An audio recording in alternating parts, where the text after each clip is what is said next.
Hello from our hotel room here in Long Beach. We are just sort of waking up and packing up to leave for the port for our NCL Bliss cruise. And I just have some things on my mind that I wanted to share with you with the hopes that maybe you can give me some encouragement and maybe also, maybe there's somebody out there who has like the right solution for this situation.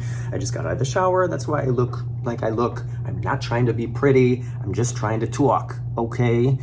We rented a car from Avis to have for these few days to go to the Queen Mary Dark Harbor thing and to go to Knott's Scary Farm and to get to the hotel basically, because originally the price of the rental car was going to be less than it was going to cost, like significantly less than to take Ubers everywhere. So I just thought, okay, then we'll rent a car. Driving in Los Angeles is not something that's like cute and fun, but I wanted to save some money, so I thought we'll rent a car. I got a rate for 2 days because we brought it back yesterday because we didn't need it then for the final day. And I thought, okay, $101 for 2 days of a rental car, fine, that's fine. Of course, then with parking and gas and things like that, it was a little bit more, but still, like, I created a budget for this trip, and I like to kind of try to stay on the budget. And I, like so many people, am not a fan of big surprises, of course.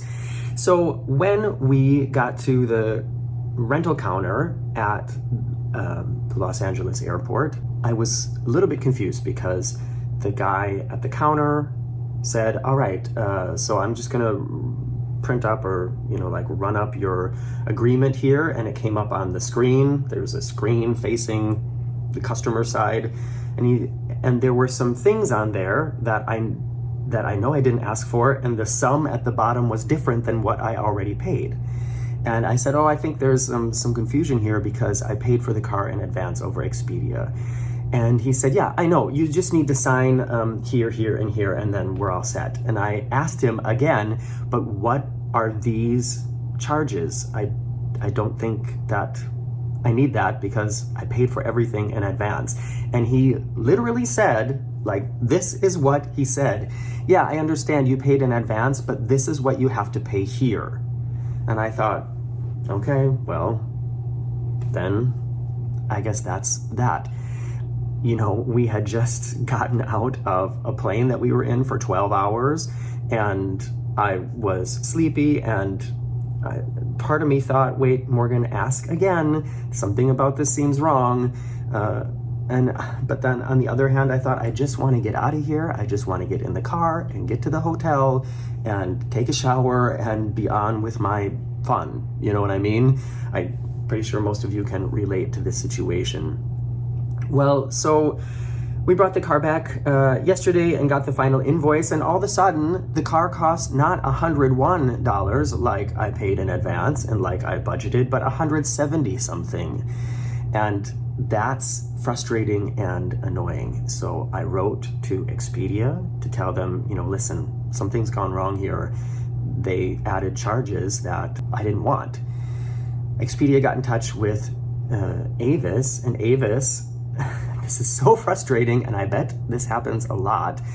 Avis is saying, yeah, well, we reviewed the contract, and Mr. O'Brien signed the contract, so it should have been, or it's his responsibility to see what he's signing before he signs it. And because he signed it, that means he agreed to these extra charges, and nothing we can do. It's his fault. He signed it. And that's not right.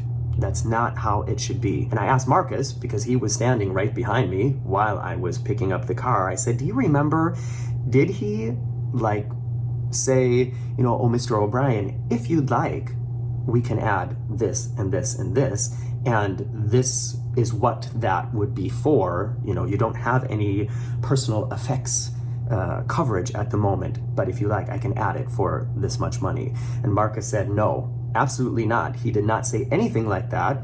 He just said, so if you see here, this is where I need you to sign. And he said, I remember you asked. And what he said was what I already said, yeah, no, you paid in advance, but this is what you have to pay here. It was not presented to me as an option. It wasn't even described to me what it was that these extra charges were I was paying for. So I'm frustrated by that right now. It's gotten me into just like this aggressive bad mood, and I can't shake it off because $70 might not be, you know, compared to so many other things, $70 is not that much, but $70 is also a lot compared to many other things. And I wrote back to Expedia to tell them the situation again, to say, no, listen up, this is not how it went down. I was not given the option. I was told this is what I have to pay here if I want to take the car. So now I'm waiting for that answer to that mail. I don't know what's going to happen. I really hope that I don't have to pay this extra $70. And I can only say, if you're in a situation like this, if I could turn back time, I guess I wish I had been a little bit more vigilant, but I did ask. I did say, what is this? Why am I paying for this? The answer I got was, I have to pay for it. So that's not right. I don't have to pay for it. And that's not how it was presented to me. But if I could turn back time, I would have said, somebody needs to explain this to me in a different way, because I don't want these things.